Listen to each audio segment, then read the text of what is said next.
أعوذ بالله من الشيطان الرجيم.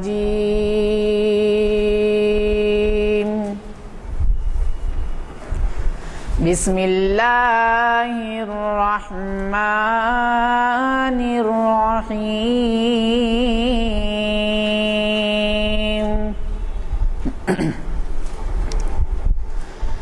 يا أيها الذين آمنوا لا تكونوا كالذين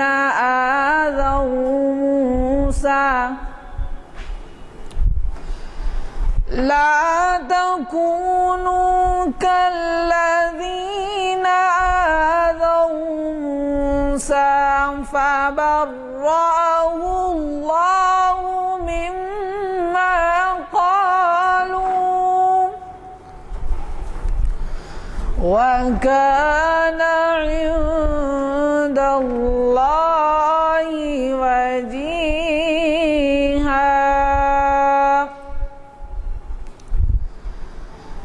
يا أيها الذين آمنوا اتقوا الله وقولوا قولا سديدا يصلح لكم أعمالكم ويغفر لكم ذنوبكم ومن يطع الله ورسوله فقد فاز فوزا عظيما. صدق اللہ العظیم.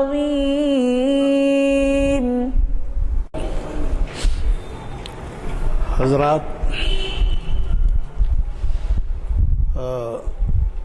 آج کی نشست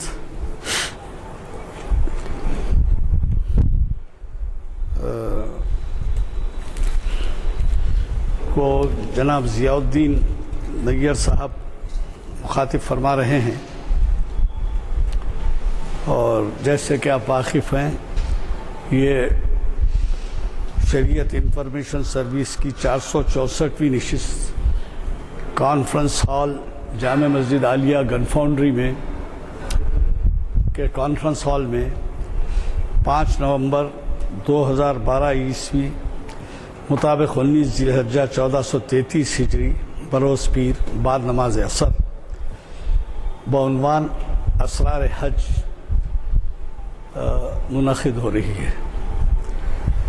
اس کا آغاز حافظ محمد عرفان احمد صاحب کی خراج سے ہوا.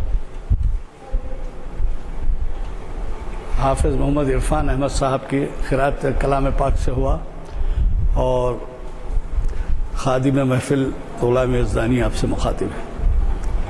حضرات، آج کے ہمارے مقرر آپ کے لیے نئے نہیں ہیں. انہوں نے ہماری ہر سہ محافل میں کسی نہ کسی عنوان سے مخاطب کیا ہے، اور زیادہ تر ان کے خطابات اقبال شناسی میں رہے ہیں. اور یہ بڑی خوشی کی بات ہے کہ ان کی صلاحیتوں سے ہم دیگر محفلوں میں بھی فائدہ اٹھاتے ہیں، اور وہ ہمیں استفادے کا موقع دیتے ہیں. آپ کے سامنے بلیٹن ہے جس کا چوتھا آئٹم آج ہو رہا ہے اسرار حج کے عنوان سے. تو یہ بلیٹن نمبر 452 کا چوتھا آئٹم ہے، اور چہارشنبے کے دن مت بھولیے 7 نومبر ہے، اور 9 نومبر کو علامہ اقبال کی پیدائش کا دن ہے. آج مجھے بڑی مسرت ہوئی یہ دیکھ کر اخبارات میں کہ ہمارے آج کے مقرر صاحب نے، جو اقبال اکیڈمی کے اس وقت کارگزار صدر بھی ہیں، انہوں نے تمام مدرسوں سے اپیل کی ہے کہ یوم اقبال منائیں. یہ بڑی اچھی بات ہے اس وجہ سے کہ ہماری نوجوان نسل اور بچوں کو جو ہے اقبال کے بارے میں معلومات فراہم کرنا بہت ضروری ہے. بہت ہی بروقت ان کا بیان آیا ہے اور میں اس وجہ سے اس کا ذکر کر رہا ہوں کہ ویب سائٹ کے اوپر بھی کئی لوگ دیکھ رہے ہوں گے تو وہ بھی اس کی طرف دھیان دیں اور آج کے اخبارات میں ان کی اپیل پڑھیں اور کوشش کریں کہ اقبال کے پیام کو عام کرنے کے لیے ایسے مبارک دن، ایسے اہم دن جبکہ علامہ اقبال کی پیدائش ہوئی تھی، اس پہ ان کی یاد منائی جائے اور طلباء میں یہ احساس پیدا کیا جائے کہ کتنا بڑا شاعر ہماری تاریخ میں ہے اور اس کو کہنے والوں نے شاعر اسلام بھی کہا ہے. مجھے زیادہ وقت لینا نہیں ہے کیونکہ مغرب کا وقت بھی بہت تنگ ہوتا ہے اور ہمارے مخررین ہمیشہ اس بات کی کوشش کرتے ہیں کہ دریا کو کوزے میں بند کریں کیونکہ وہ جتنی تیاری سے آتے ہیں اتنا وقت ان کو ملنا مشکل ہوتا ہے. اور دوسرا اعلان یہ ہے کہ ہماری انجمن کی کانفرنس جو ہو رہی ہے اس سے آپ واقف ہیں، کڑپا میں منعقد ہو رہی ہے. کڑپا کی شاخ ہماری مدھیہ پردیش کی ہے، وہاں وہ سالانہ جلسہ منعقد کر رہے ہیں ہمارا ریاستی انجمن کا اور انہوں نے سب کو مدعو کیا ہے.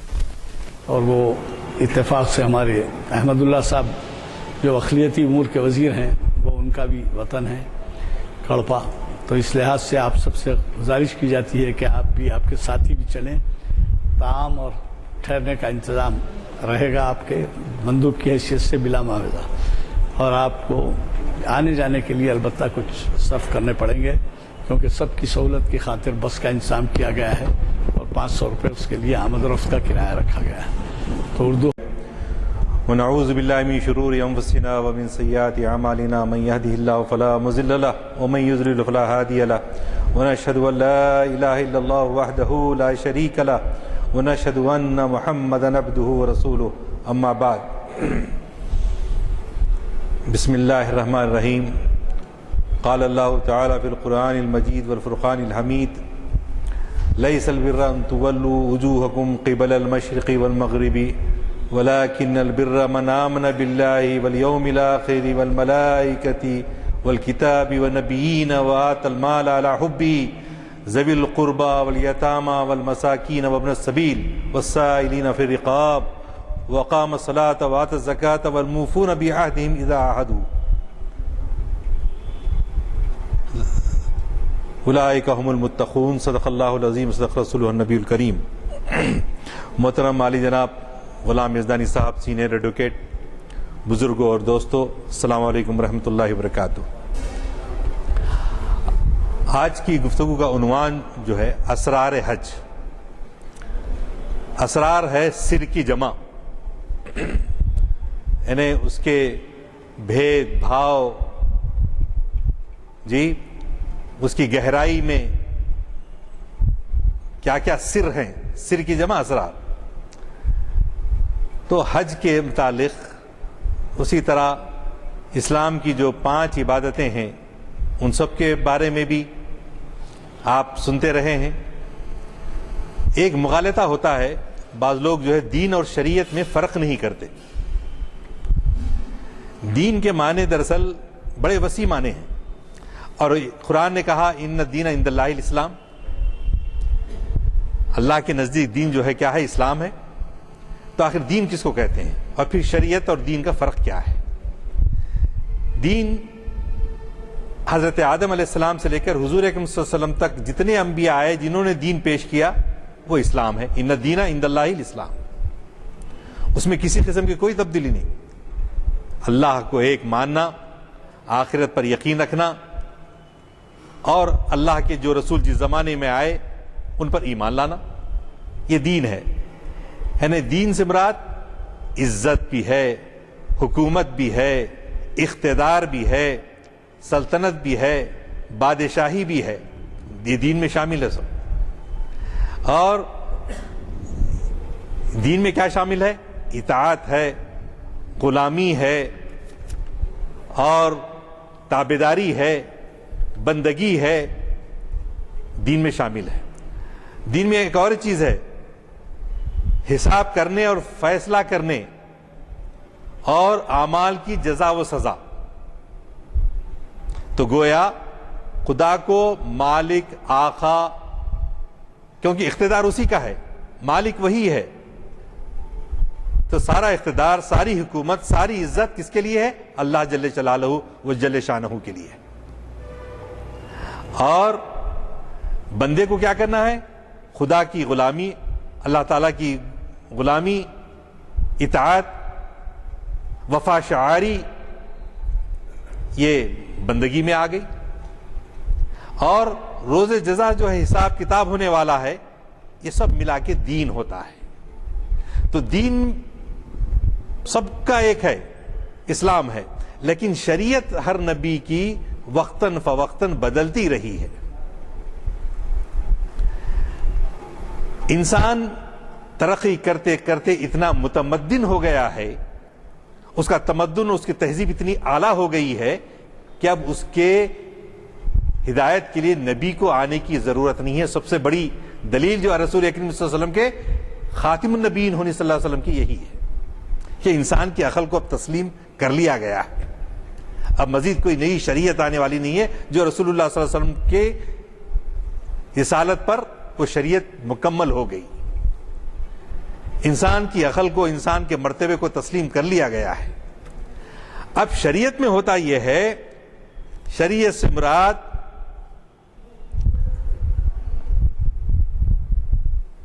یعنی نبی نے آ کے بتایا کہ طور اطوار، عبادت کے طریقے، اس زمانے میں 5 نمازیں نہیں تھیں، کچھ کم تھیں، کچھ زیادہ تھیں۔ روزے کے افطار کرنے اور سحر کرنے کے اوقات الگ مختلف تھے، شادی اور نکاح کے مسائل کچھ مختلف تھے، تو اس طرح سے شریعت مختلف تھی۔ اب لیکن شریعت بھی مکمل ہو گئی، رسول اکرم صلی اللہ علیہ وسلم نے مکمل فرما دی۔ تو ہم سب کا دین میں کوئی اختلاف نہیں ہے، اس بات کو ذہن میں رکھیں۔ یعنی ہم سب چاہے حنفی ہوں، شافعی ہوں، حنبلی ہوں، مالکی ہوں، اہل حدیث ہوں، جماعت اسلامی کے ہوں، تبلیغی جماعت کے ہوں، کس طرح کے بھی ہوں، سب کا دین ایک ہے۔ لہذا ہم سب ایک دین کے ماننے والے ہیں۔ لیکن شریعت میں قرآن مجید سے مسائل کو استنباط کرنے میں، شریعت مطہرہ رسول اکرم صلی اللہ علیہ وسلم کے ارشادات کی روشنی میں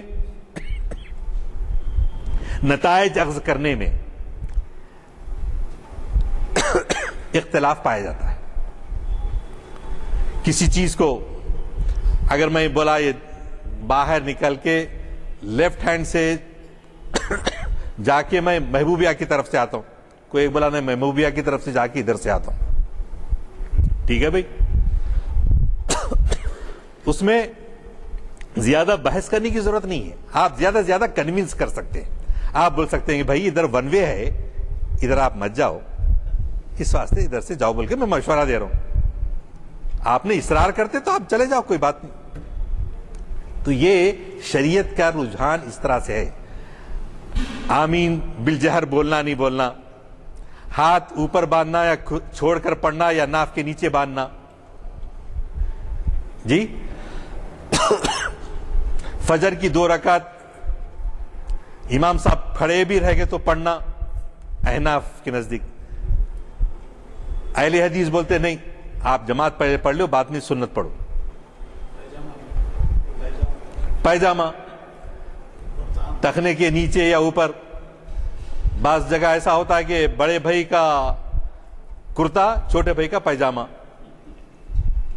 ایسا معلوم ہوتا ہے۔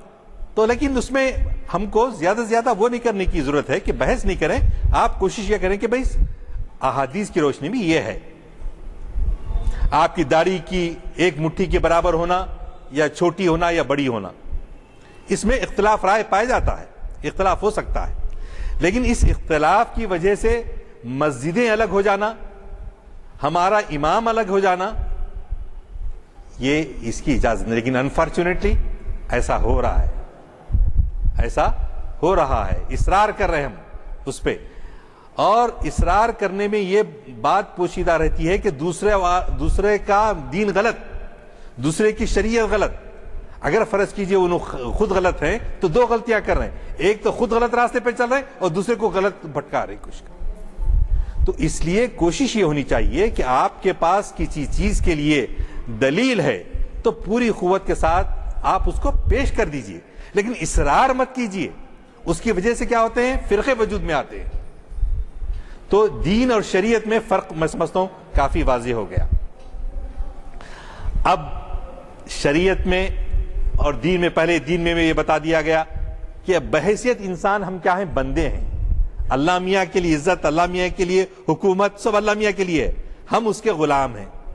اور ہمارے لیے فرمایا اللہ تعالیٰ کہ ہم آپ کو صرف اس لیے پیدا کیے کہ آپ ہماری عبادت کریں. وَمَا خَلَقْتُ الْجِنَّ وَالْإِنسَ إِلَّا لِيَعْبُدُونَ. انسانوں اور جنوں کو صرف اس لیے پیدا کیا کہ اللہ کی اطاعت کریں. تو اللہ کی جو اطاعت کرنی ہے وہ طریقے کس نے بتائے؟ رسول اللہ صلی اللہ علیہ وسلم نے بتائے، جس میں نماز، روزہ، زکوٰۃ اور حج. تو نماز کے بارے میں ہم جانتے ہیں، اللہ کے فضل سے ہم پابندی بھی کر لیتے ہیں، رمضان میں روزے بھی رکھ لیتے ہیں، اور زکوٰۃ کا نصاب جس پر واجب ہو جاتا ہے وہ زکوٰۃ بھی ادا کرتے ہیں.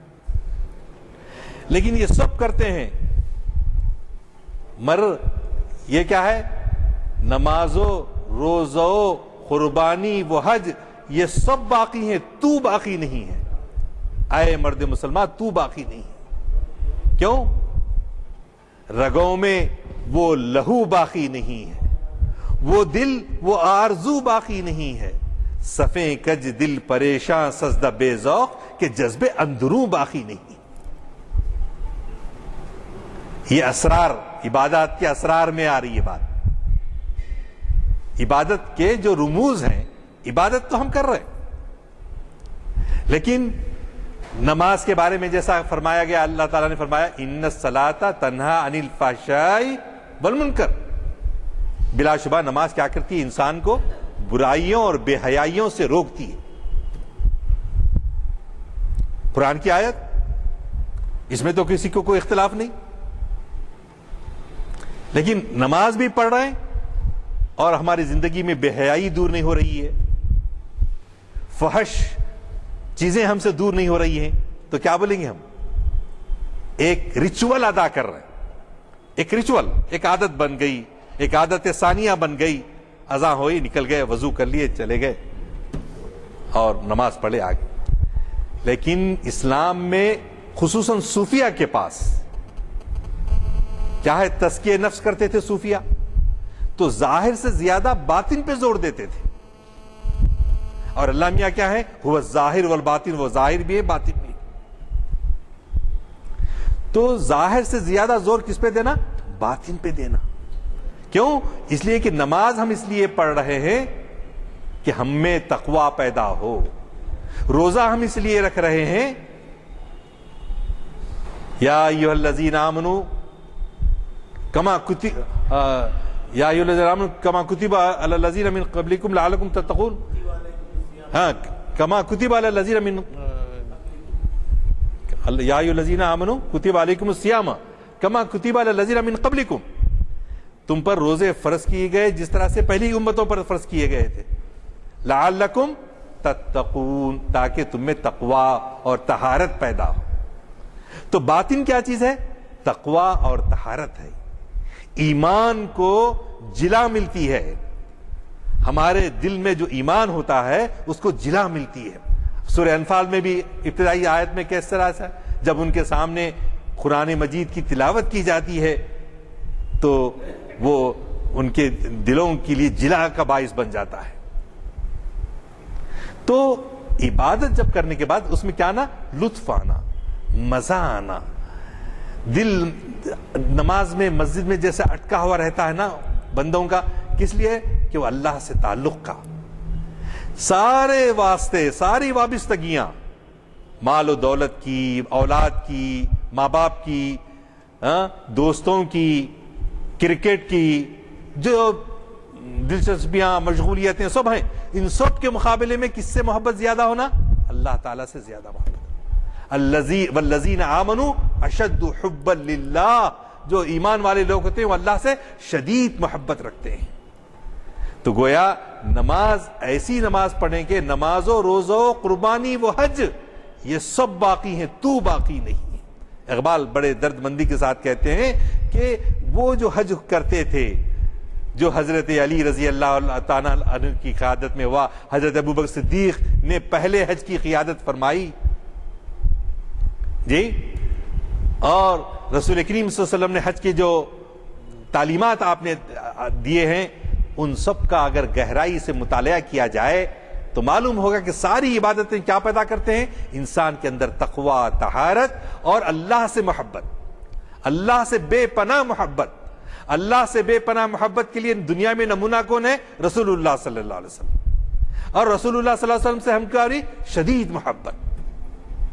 اسی لیے یہ جان، یہ مال، جان دی ہوئی اسی کی تھی، حق تو یہ ہے کہ حق ادا نہ ہوا، ابھی قربانی کرے۔ قربانی کے لیے قرآن میں آیات کیا آئی؟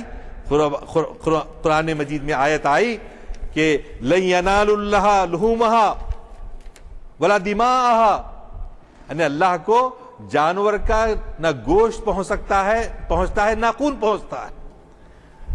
جہالت میں، دور جہالت میں کیا کرتے تھے معلوم ہے؟ مکے کے لوگ اور اس وقت جو حج کرتے تھے وہ لوگ کیا کرتے تھے؟ گوشت کو کعبے کے دروازے پہ ڈال دیتے تھے، اور خون کا، ذبیحے کا جو خون ہوتا تھا نا، وہ دیواروں کو ملتے تھے، لتھیڑتے تھے، سمجھتے تھے کہ یہ دیو دتائیں جو بت بیٹھے ہوئے ہیں کعبے کے اندر، انہوں نے بتا رکھے تھے حضرت اسماعیل علیہ السلام کے بعد، تو سمجھتے تھے کہ ان کے بت اس سے خوش ہوتے ہیں۔ لیکن ہمارے پاس قرآن نے آ کر یہ اعلان کیا کہ اللہ کو نہ خون پہنچتا ہے نہ گوشت پہنچتا ہے، بلکہ اس کے لیے جو تقوی ہے وہ اللہ میاں کو پہنچتا ہے۔ تو عزیزان گرامی، آپ جیسا کہ جانتے ہیں کہ حضرت ابراہیم علیہ السلام موحد ہیں، حنیفہ کے نام قرآن میں ان کو حنیف کے نام سے پکارا گیا۔ تو حضرت ابراہیم علیہ السلام جب پیدا ہوئے تو ان کے گھر کس کے گھر میں پیدا ہوئے؟ گھرانے میں، بتوں کے گھر، بت گرد کے گھر میں، آزر کے گھر میں پیدا ہوئے، جو بت بناتے تھے، بت تراشتے تھے۔ تو لیکن حضرت ابراہیم علیہ السلام نے کیا کہا؟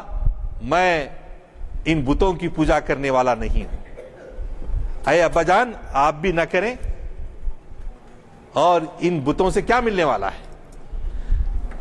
یعنی چکنا پتھر لے کے، یا چکنا پتھر بھی نہیں ملا تو مٹی لے کے، دودھ ڈال دے کے، دیکھ رہے ہیں چار مینار کے پاس کیسا، کتنے لوگ دیکھے سو ہیں، سو کیا ایک پتھر جو ہے دیوار کو ٹکر نہیں ہونا بول کے چار مینار کو، کوئی گاڑی گئی تو ذرا دور سے چلے جانا بول کے رکھا ہے پہلے پتھر، پھر وہ پتھر کو آہستہ سے وہ ککم لگا دیے، لگاتے بڑھتے بڑھتے جو ہے اب یہ صورتحال ہو گئی کہ ابھی 2-3 دن پہلے رات کی تاریکی میں پولیس کے تعاون کے ساتھ شرک اور کفر کس انداز سے ہوتا ہے آپ اندازہ لگیں۔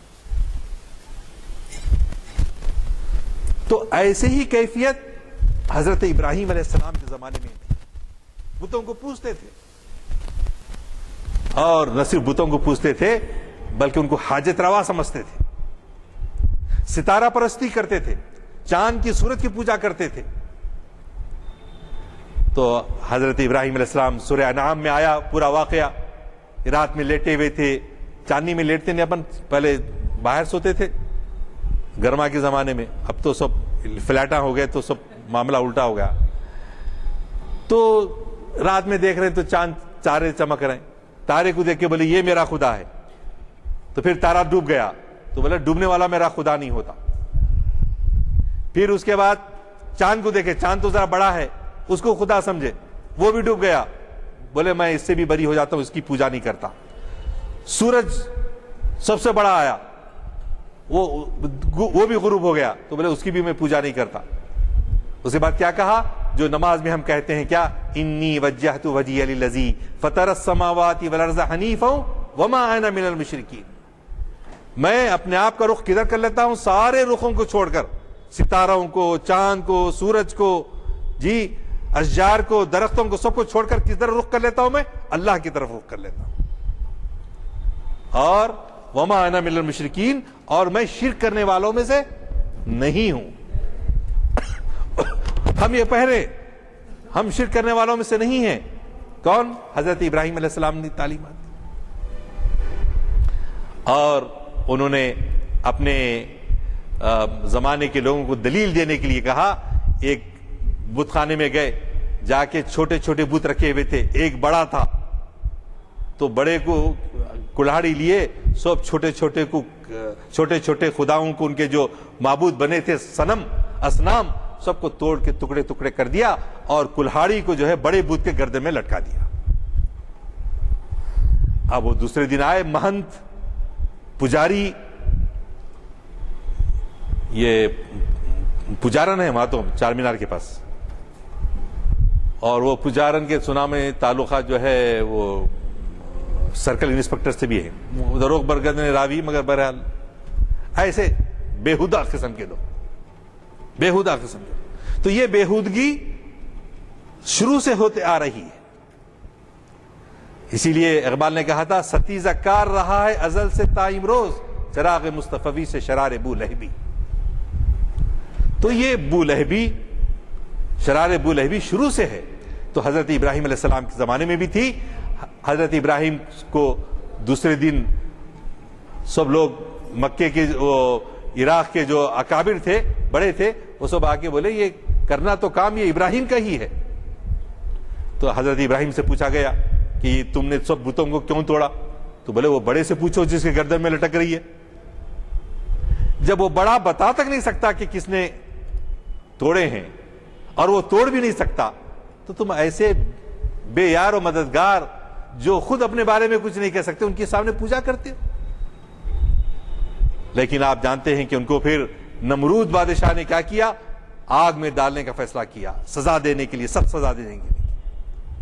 لیکن اللہ نے اپنے فضل و کرم سے حضرت ابراہیم علیہ السلام کو بچا لیا. یا نارو کونی بردم و سلامن علی ابراہیم، سلامتی کے ساتھ تو ٹھنڈی ہو جا.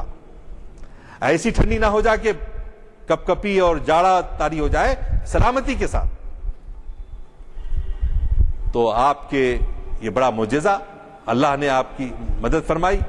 اور وہاں سے پھر جب لوگ راہ راست پہ نہیں آئے تو آپ اپنے بھتیجے حضرت لوط علیہ السلام کو لے کر وہاں سے ہجرت کر گئے، اور حضرت لوط علیہ السلام کو شام میں اپنا نائب مقرر کیا، اور منجلے بڑے بیٹے حضرت اسماعیل علیہ السلام کو حجاز کا امیر منتخب کیا، اور حضرت اسحاق علیہ السلام چھوٹے بیٹے کو فلسطین میں کنعان میں جو ہے نامزد فرمایا.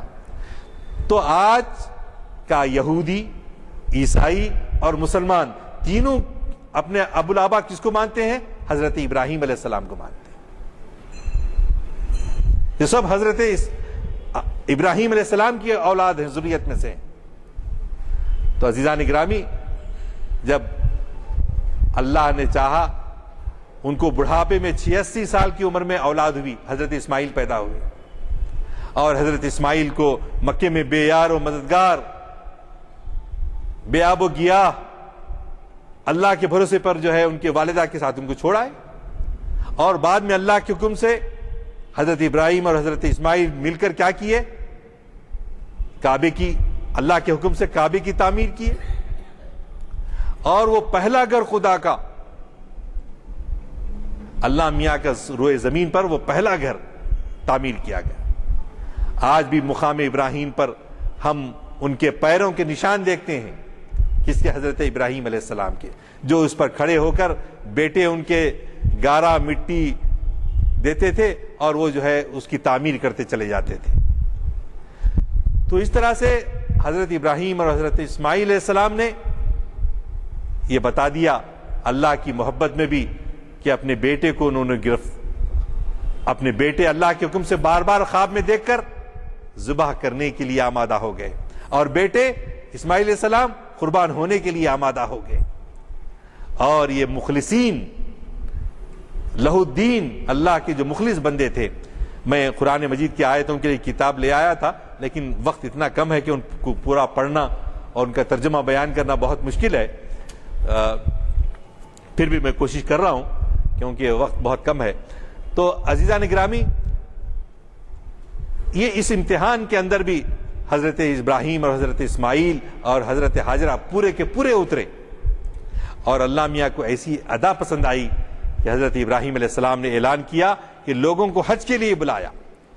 جو کعبے کی زیارت کے قصد سے، ارادے سے سفر کرے گا اس کو حاجی کہتے ہیں.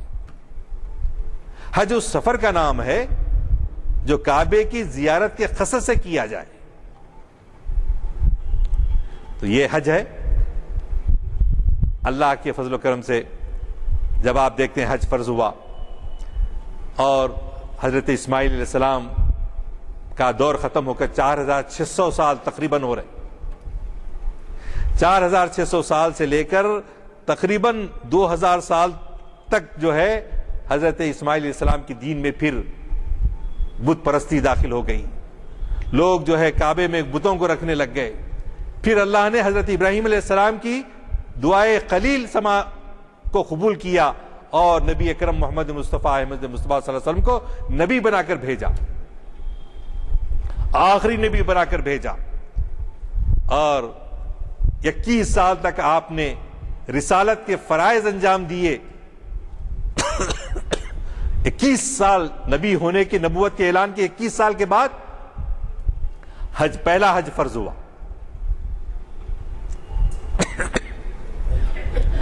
اور حج فرض ہونے کے بعد پہلے حج پہ آپ تشریف نہیں لے گئے. حضرت ابوبکر صدیق کو رضی اللہ تعالیٰ عنہ کو امیر الحج بنا کے بھیجا. پھر بعد میں حضرت علی رضی اللہ تعالیٰ عنہ کو کچھ اور آیتیں نازل ہوئی اللہ میاں کے پاس سے، تو وہ دے کر بھیجا آپ بھی چلے جائیں.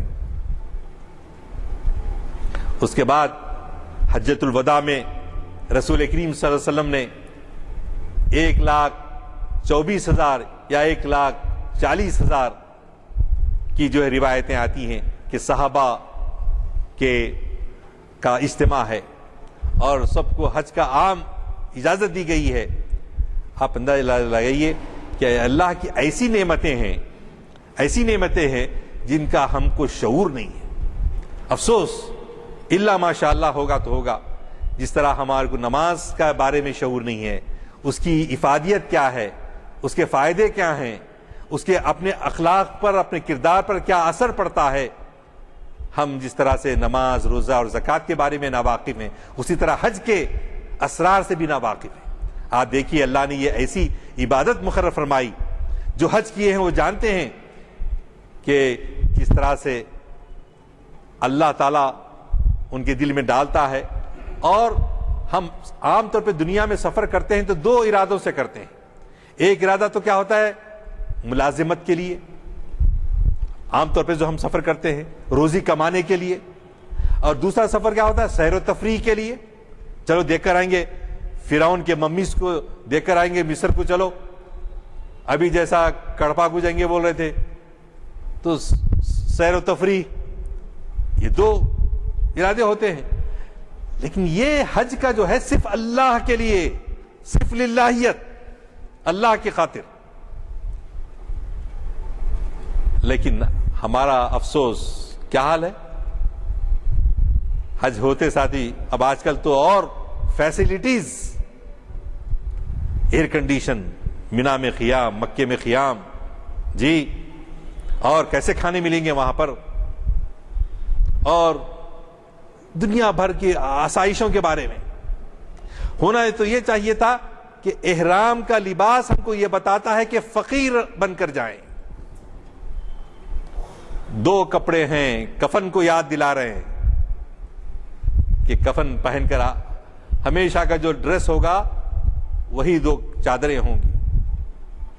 اور وہ چادر احرام کی شکل میں مومن باندھتا ہے جب سفر اللہ پر نکلتا ہے، سفر فی اللہ کی طرف بڑھتا ہے تو پوری تیاریاں کرتا ہے. لوگوں سے معافی چاہتا ہے کہ میں نے اگر تمہیں زندگی میں کبھی تکلیف دی تو مجھے معاف کر دو. میں حج کو جا رہا ہوں تاکہ میں بندے مجھے معاف کر دیں، تاکہ پھر میں اللہ کی سے میں مغفرت طلب کروں. جی، اور دعائیں سیکھتا ہے کہ کس طرح سے میں اس کو راضی کرنے کے لیے جا رہا ہوں، تو مجھے کیا کیا دعائیں کس کس موقع پر پڑھنی ہیں، یاد کرنی ہے، کیسے میرے جو وقت بتانا ہے. معلوم نہیں کہ میں وہاں پہنچ بھی پاؤں گا یا نہیں، راستے میں مجھے اللہ نہ بلا لے. مختلف خیالات کا ہجوم ہے، اور ایک والہانہ شوق ہے اللہ کے گھر کو، جس کی عبادت ہم روزانہ کرتے ہیں نماز کی شکل میں، اس کے گھر کو وہ بلا رہا ہے، وہاں ہم کو جانا ہے. کیسی کیسی مقامات ہوں گے، کہاں کہاں سے رسول اللہ صلی اللہ علیہ وسلم کے پیر مبارک گزرے ہوں گے، کہاں سے صحابہ کرام گزرے ہوں گے، اس سرزمین پہ مجھے جانے کا موقع ملے گا. کیا محبت، والہانہ محبت کے ساتھ حاجی حج کے لیے تیار ہوتا ہے. چند دنوں پہلے تک پانی کے جہاز تھے، پانی کے جہاز سے جاتے میں تو 8 دن 10 دن لگتے تھے، تو پانی کے جہاز میں لوگ بس ہمیشہ اسی کا ذکر، حج کا ذکر، حج کے ارکان کا ذکر، ایمان کی باتیں، ایمان کی تجدید کی باتیں، وہ ذوق شوق، اسی کا ذکر، رسول اللہ صلی اللہ علیہ وسلم کی زندگی کے بارے میں، صحابہ کرام کے کارناموں کے بارے میں یہ لو لگی ہوئی رہتی تھی 8 دن 15 دن تک. اب کیا ہو گیا، وہ جہاز ہوائی جہاز سے جانے لگے تو 4 گھنٹے میں یہاں سے حیدرآباد سے پہنچ جاتے، وہ یوں آئے تک پہنچ جاتے، معلوم ہی نہیں ہوتا. پہلے اور یعنی رمضان سے ہی جانا شروع کرتے تھے لوگ، رمضان وہاں گزارتے تھے بعض حاجی، رمضان، شوال، ذی قعدہ، ذی الحج، محرم، سفر، ربیع الاول تک واپسی کا سلسلہ چلتا رہتا تھا. تو 6-7 مہینے تک ایک پورے اقصائے عالم میں، پورے کرۂ ارض پر، مختلف ممالک سے، مختلف علاقوں سے بس ایک ہی رٹ لگی ہوئی ہے، لبیک اللہم لبیک، لبیک لا شریک لک لبیک، ان الحمد والنعمت لک والملک لا شریک لک. بس یہی تلبیہ ہے، اسی کی دیوانگی ہے. اس محبوب کو حاصل کرنے کے بعد کوئی اور محبوب نہیں ہے. دیوانے کوئے محبوب ہے، اسی کی رٹ لگی ہوئی ہے. لیکن معاف کرنا، ایک ایسی جگہ گفتگو ہو رہی تھی تو بولے 2 آدمیوں سے ذرا بچنا حضرت. میں بولا کس سے بچنا بھائی؟ بولے ایک حاجی سے اور دوسرا فوجی سے. میں بولا کیوں بھائی؟ حاجی کیا کرتا، جتنے اپنے تجربے گزرے، جا کے نیا جو حاجی آتا پرانا بتا، وہ ایسا ہوا، وہاں پر یہ سعودیہ ایسے ہے، ایسی برائیاں اچھائیاں سب ذکر، ایسے اپنے تجربے پورے سناتے رہتے. فوجی کیا کرتا، میں ایسا مارا تھا، میں ویسا کرا تھا، میں بندوق چلایا تھا، میں گھوڑ سواری کیا تھا. تو نیا حاجی پرانا فوجی بچنا بولتے تھے. کیوں کہ ہم آنے والے حجاج کرام سے جو کیفیت ہم کو ملنا تھا، کیوں ان کے جان کے آنے سے انہوں جا رہے نہیں، بلکہ ان کے رشتہ دار ان کی دعوت کر رہے ہیں. پہلے ہمارے بچپن میں پھول بھی پہناتے تھے، گھر کو بلا کے کھانا کھلا کے حج کو جا رہے ہیں دعوت، اتنا محبت کے ساتھ حج کو جا رہے ہیں. اب جا رہے ہیں کون آ رہے ہیں کہ کیا ہو رہا ہے کہ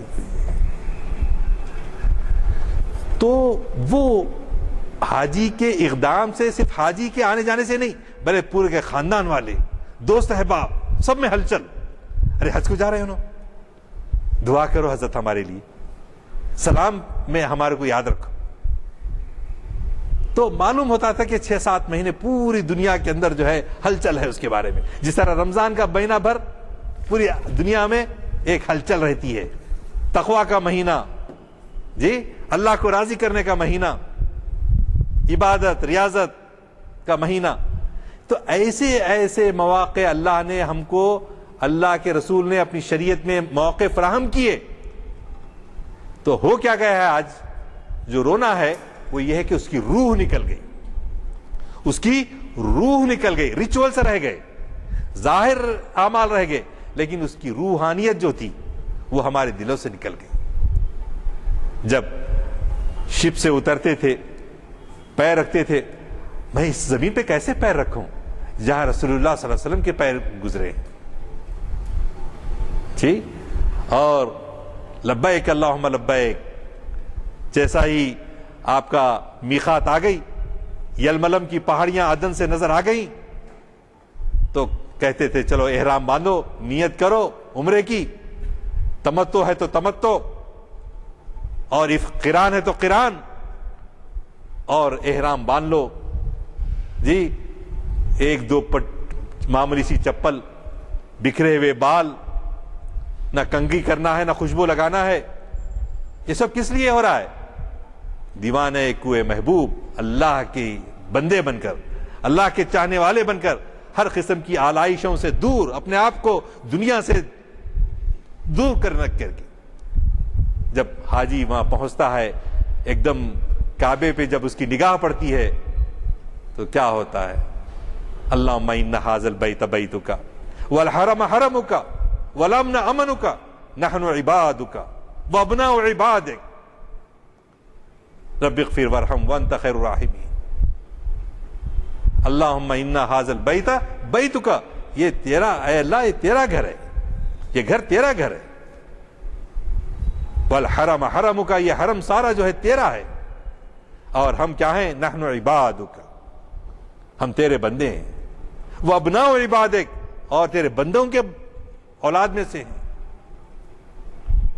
اور مختلف دعائیں, پہلی شوط میں, دوسری شوط میں, 7 چکر میں جو ہے کہاں سے شروع کر رہے ہیں؟ حجر اسود سے شروع کر رہے ہیں. اور حجر اسود سے کیا ہو رہا ہے؟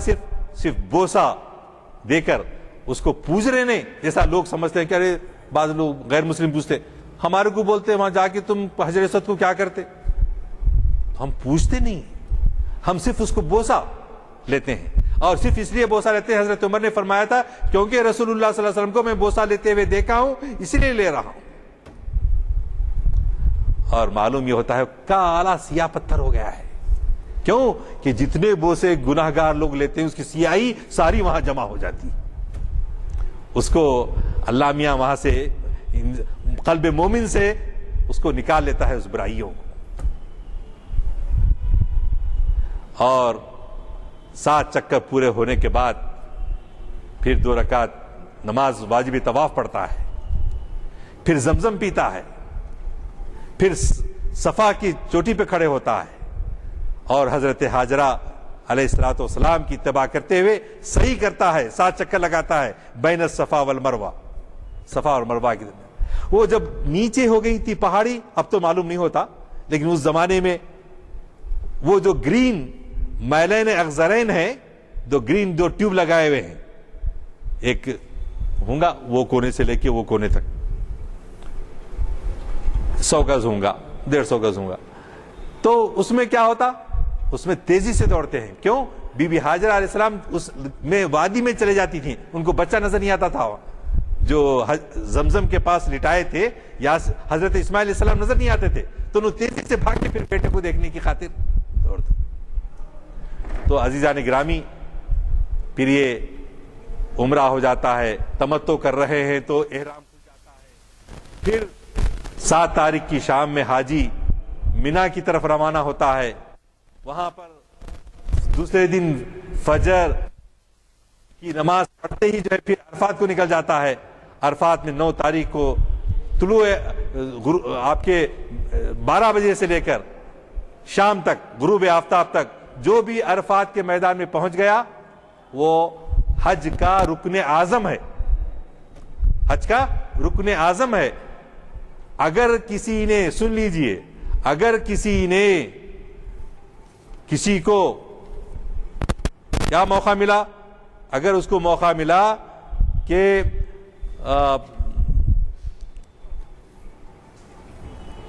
عرفات میں جانے کا, عرفات میں جانے کے بعد اگر اس کو موقع ملنے کے بعد یہ نہیں سمجھنا 9 تاریخ کو عرفات کو گیا اور اس کے بعد یہ نہیں سمجھ کہ میں گنہگار ہوں، وہ سب سے بڑا گنہگار ہے، کیونکہ اس کو اللہ کی رحمت پہ بھروسہ نہیں۔ اللہ اکبر، اللہ کی کیسی رحمتیں بخشیں ہم جیسے گناہگار جو بالکل مادہ پرست ہو کے رہ گئے، روحانیت نام کو نہیں رہی۔ تو ویسے لوگوں کی بھی اللہ تعالیٰ کیا کرتا ہے؟ وہاں مغفرت کرتا ہے، معاف کر دیتا ہے۔ جو بھی عرفات کے میدان میں تھوڑی دیر کے لیے وہاں سے گزر بھی گیا، اللہ اکبر، کیسے رحیم ہیں، اللہ تعالیٰ معاف فرما دیتے ہیں۔ ایسے ہی جیسے ماں کے پیٹ سے پیدا ہوا، پھر مغرب ہوتی ہے، مغرب کی نماز اور عشاء کی نماز ملا کر مزدلفہ میں ادا کی جاتی ہے، کنکریاں چن لی جاتی ہیں، فجر کی نماز کے ساتھ ہی منا کی طرف رخ کرتے ہیں، بڑے شیطان کو کنکریاں ماری جاتی ہیں۔ وہ روایت یہ بیان کی جاتی ہے کہ اللہ نے ابرہہ کو حضور اکرم صلی اللہ علیہ وسلم کی پیدائش سے 1 سال پہلے اسی مقام پر جہاں مزدلفہ اور منا کے درمیان جو علاقہ ہے وادی محصر کہتے ہیں، اس وادی محصر میں اللہ نے ابرہہ کے لشکر پر الم تر کیف فعل ربک باصحاب الفیل کہ کنکریاں اللہ نے ابابیل جو پھینکی تھی اس کی وجہ سے ابرہہ کو شکست ہو گئی تھی۔ تو اس واقعے کی پس منظر میں حاجی کیا کرتا ہے؟ 10 تاریخ کو صبح میں منا پہنچنے کے بعد بڑے شیطان کو کنکریاں مارتا ہے، پھر دوسرے دن تینوں شیطانوں کو، تیسرے دن تینوں شیطانوں کو مارتا ہے، اور پہلے شیطان کو جب کنکری مار کر قربانی کرتا ہے، قربانی کر کے پھر اپنے بال کو پورا حلق کرواتا ہے، صاف کرواتا ہے یا ترشواتا ہے، کیونکہ سورہ فتح میں وہ آیت آئی ہے کہ میں آیتوں کو کوٹ نہیں کروں کہ اس لیے وقت بہت کم ہے، تو اس میں پھر اس کے بعد آپ کا احرام اتر جاتا ہے۔ احرام اترنے کے بعد پھر مکے میں حاضری ہوتی ہے، جو ہیڈ کوارٹر ہے وہاں آ کے بتا دیا جاتا کہ اے اللہ کے رسول نے ہم کو گزشتہ 4-5 دن میں جو کام ہم سے کروائے تھے ہم نے کر دیے ہیں، ہم آپ کے خدمت میں حاضر ہیں، اللہ کے حضور حاضر ہوتے ہیں۔ اور پھر اس کے بعد طواف وداع کر کے جس کو جیسے بکنگ ہے اس کے لحاظ سے وہ واپس ہوتے چلے جاتے ہیں۔ تو عزیزان گرامی، جو حج کے اسرار میں جو سب سے جو اہم چیز ہے وہ یہی ہے کہ جیسا کہ ہمارے دل کے اندر کیا ہے؟ لوتھڑا ہے۔ اللہ کے رسول نے کیا فرمایا؟ التقوی ہا ہنا، التقوی ہا ہنا، پرہیزگاری، تقوی، ریسٹرین ان لائف یہاں پر پائی جاتی ہے۔ مضغہ گوشت کے ٹکڑے میں، وہ مضغہ کیا ہے؟ دل ہے، اس میں پایا جاتا ہے۔ تو لہذا آپ اور ہم جب حج کر کے جب آتے ہیں اور اس دل کے اندر اللہ کی محبت کے سوا اور کوئی محبت قائم نہیں رہتی، تو چنانچہ جو فزیالوجی کے اسٹوڈنٹس ہیں، ویسے آج کل تو سبھی واقف ہیں کہ یہ دل میں کیا کرتا ہے، ہمارے جسم کے اندر وینز ہیں اور آرٹریز ہیں۔ وینز کیا کرتے ہیں؟ خراب خون کو نکال کے دل سے لے کے جو ہے چلے جاتے ہیں، پھر جب وہ پمپ کر کے لے کر آ کے دل کے پاس پہنچاتے ہیں وینز، پھر وہ صاف، وہاں صفائی ہوتی ہے اس کی، کہاں پر؟ دل کے پاس۔ صاف شفاف خون جو ہے پھر کیا کرتا ہے؟ زندگی میں حرارت پیدا کرنے کے لیے آرٹریز کے ذریعے انسان کے جسم میں پھیل جاتا ہے، شریان آرٹریز کے ذریعے۔ تو جو خراب خون، فاسد خون اچھے خون میں تبدیل ہو گیا۔ تو ہم گناہگار بندے، زمین کا قلب کیا ہے؟ کعبہ ہے۔ زمین کا قلب کیا ہے؟ کعبہ ہے۔ تو کعبہ جا کر ہم اپنے خون کی صفائی کر کے، ہم اپنے گناہوں سے پاک ہو کر، مطہر ہو کر اپنے معاشرے میں لوٹتے ہیں۔ تو اس سے پھر نہ صرف ہم کو مستفید ہونا چاہیے بلکہ آنے والے حاجی اصحاب اپنے گھر میں، اپنے محلے میں، اپنی مسجد میں ان کے کردار سے، ان کے کیریکٹر سے معلوم ہوتا ہے یہ حاجی ہے، یہ قبول حج ہونے کے بعد اس کی زندگی میں کیسی تبدیلی آئی ہے۔ ورنہ ہمارا کیا حال ہے؟ ہمارا حال یہ ہے، شعر ہے فارسی میں سنے ہوں گے، خر عیسیٰ اگر بمکہ رود، خر عیسیٰ اگر بمکہ رود، چون بیاید ہنوز خر باشد. اگر گدھا، ایسا ویسا گدھا نہیں، حضرت عیسیٰ علیہ السلام کا گدھا بھی، خچر عیسیٰ کا، یعنی گدھا خواہ عیسیٰ علیہ السلام کا ہو کیوں نہ ہو، مکے کی زیارت سے کوئی فائدہ نہ ہوگا. جی اگر وہ وہاں آئے تب بھی جیسا گدھا تھا وہ ویسا ہی رہے گا. اگر ہم، اللہ محفوظ رکھے، اگر ہم وہاں تک جا کے، اگر ہمارے حج کی وجہ سے کوئی تبدیلی نہیں آئی، کوئی تغیر نہیں آیا، تو پیسے تو خرچ ہو گئے جی، اور اپنے میں کوئی تبدیلی نہیں آئی، تو پھر ویسی ہے کہ وہ روح، حج کی روح جو ہے وہ باقی نہ رہی. رہ گئی رسم ازا، روح بلالی نہ رہی. فلسفہ رہ گیا، تلقین غزالی نہ رہی. مسجد مرثیہ کہیں کہ نمازی نہ رہے، یعنی وہ صاحب اوصاف حجازی نہ رہے. تو ایسا حاجی جو صاحب اوصاف حجازی والا حاجی، اللہ جب ہم پانی کے جہاز سے، آپ بھی پہلے پانی کے جہاز سے گئے حج کو، ہاں، تو کیا کیفیت رہتی تھی؟ جب یلملم کی پہاڑیاں نظر آ گئے تو شوق، اللہ کس قدر رہے مقصود دور ہے، کب آتا مکہ، 8 دن ہو گئے. ایک کیفیت، اللہ کس قدر رہے مقصود دور ہے، پے کے خیال راہ میں تھک تھک کے رہ گیا. وہ تیری گلی کی قیامتیں کہ لحظ سے مردے نکل پڑے. کیسا ہوتا حج میں؟ کوئی کسی کو پرواہ نہیں رہتی، کدھر نہیں چلن پھرن. وہ تیری گلی کی قیامت، اللہ کی گلی کیا ہے؟ وہ مکہ. وہ تیری گلی کی قیامتیں کہ لحظ سے مردے نکل پڑے. یہ میری جبین نیاز تھی کہ جہاں دھری تھی دھری رہی. تو یہ وابستگی اللہ کے ساتھ. طواف کرتے، واجبی طواف پڑھنے کو جاتے، جگہ نہیں رہتی، لوگ گردنوں کے اوپر سے اچھلتے ہوئے ایسا کرتے ہوئے چلے جاتے. تو کیا کیفیت ہے؟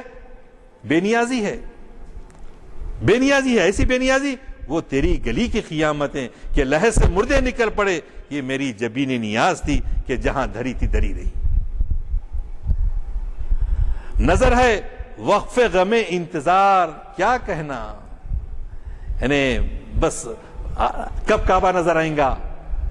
یہ والہانہ جو کیفیت، کیسے رہتے ہیں؟ اگر ہمارے بچے امریکہ سے آ رہے ہیں 2 سال کے بعد، 5 سال کے بعد، ہوائی جہاز کے ایئرپورٹ پہ جا کے ادھر سے جھانکتے ادھر سے جھانکتے، بچہ نظر آ رہا کیا، کدھر رہتے پوترا میرا، جی میرا بیٹا کدھر ہے.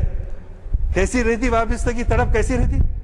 تو ایسی تڑپ سے نظر ہے وقف غم انتظار، کیا کہنا.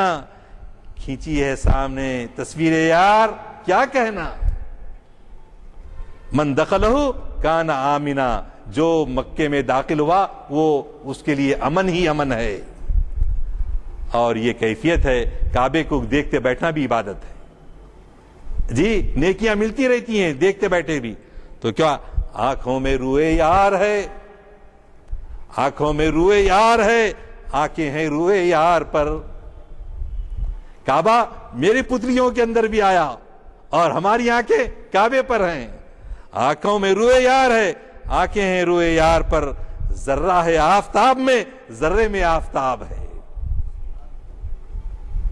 ذرے میں آفتاب ہے، ذرے میں آفتاب ہے. اللہ وقت اجازت نہیں دیتا، مختصر کرتا ہوں اور اللہ سے دعا کرتا ہوں کہ اللہ ہم کو وہ شوق والا حج نصیب کرے، اور ہم میں جو حج کر چکے ہیں اللہ ان کے حج کو قبول کرے، اور ہماری زندگیوں کے اندر وہ تبدیلی آئے، اور ہماری عبادتوں سے، ریاضتوں سے اللہ تعالیٰ اس کو قبول کرے، اور اس کی محبت دنیا کی ساری محبتوں پر غالب کر دے. وآخر دعوانا الحمدللہ رب العالمین. حضرات، جیسے میں ہمیشہ کہتا آیا ہوں کہ ہمارے مقررین بڑے گہرے مطالعے سے، گہرائیوں سے لال و گوہر نکال کے لاتے ہیں. آپ کو خود اندازہ ہوا ہوگا کہ کس قدر دلچسپ اور حقائق والا خطاب رہا ہے. حضرات، آپ کے ان محافل کے تذکرے اخباروں میں آ رہے ہیں. اسلام الدین مجاہد صاحب کا ایک مضمون شائع ہوا محافل کے بارے میں، خصوصاً تاریخ اسلام کے محفلوں کے بارے میں. شاید اس کی کاپی زیراکس بعض لوگ مانگے تھے. وہ رہنما دکن میں ہے. کون سی تاریخ کا ہے رہنما؟ نومبر 2012. روز کون سا روز ہے؟ دن کون سا ہے؟ جمعہ کے دن کے رہنما میں ہیں. اسلام الدین مجاہد صاحب نے ایک بڑا ہی مبسوط مضمون لکھا ہے. خیر اس میں جو کچھ تعریفیں کی گئی ہیں وہ شخصی تعریفیں چھوڑ دیجئے، ورنہ میں محفل کے بارے میں کہہ رہا ہوں کہ محفل کی افادیت وغیرہ کے بارے میں انہوں نے بہت کچھ لکھا ہے. بعض حضرات نے زیراکس کی خواہش کی تھی، وہ کروا کے گئے ہیں، لے لیں. دوسرے یہ کہ میں نے پہلے ہی آپ سے کہا ہے کہ 9 تاریخ کو یہاں سے 10 اور 11 کی کڑپا کانفرنس کے لیے دوپہر میں روانگی عمل میں آ رہی ہے. اردو ہاؤس سے بس نکلے گی 4 بجے، اور وہاں طعام اور قیام کا انتظام ہے آپ کے، اور جانے آنے کا کرایہ کے لیے وہ رحیم صاحب سے ہمارے اردو ہال کے رحیم خان صاحب ہیں، ان سے ربط پیدا کر سکتے ہیں. کوئی بھی مندوب بن سکتا ہے. ہمارے اردو زبان اگر مادری زبان ہے اب چل سکتے ہیں، ان سے ربط پیدا کریں. 7 تاریخ تک وہ تکمیل کر دیں جو کچھ صرف کرایہ کے بارے میں وصولی کریں گے. دوسرے یہ کہ مضمون ہمارے عقیل ہاشمی، ڈاکٹر عقیل ہاشمی کا آیا ہے. یہ بھی جو ہے اس کے زیراکس کرائے ہوئے ہیں، وہ بھی آپ دیکھ لے سکتے ہیں. چہارشنبے کے بارے میں نے اعلان کیا تھا کہ چہارشنبے کا جو خطاب ہے ہمارے ضیاء الدین شکیب صاحب کا، اس میں آنا نہ بھولیے. وہ کافی عرصے بعد آتے ہیں، 6 مہینے سال بھر کے بعد وہ خطاب کرتے ہیں. تو انہوں نے بہت ہی اہم عنوان دیا ہے، آپ سب کو اس سے دلچسپی رہے گی. آدم اور آدمیت، اقبال کی اردو اور فارسی شاعری کے حوالے سے. فارسی شاعری کے بارے میں تو آپ جیسے واقف ہیں. کہا جاتا ہے کہ اقبال کا کلام کا 3/4 حصہ، بعض کہتے ہیں کہ 60% حصہ فارسی کلام پہ مشتمل ہے. تو آپ کو گھر بیٹھے بغیر مطالعہ کیے، بغیر کتابوں کے لیے وقت نکالے 1 گھنٹے میں نچوڑ مل جائے گا. اس میں کوشش کیجئے کہ آپ کے ساتھی بھی تشریف لائیں. میں ہمارے مخرج صاحب سے گزارش کرتا ہوں کہ وہ دعا فرمائیں.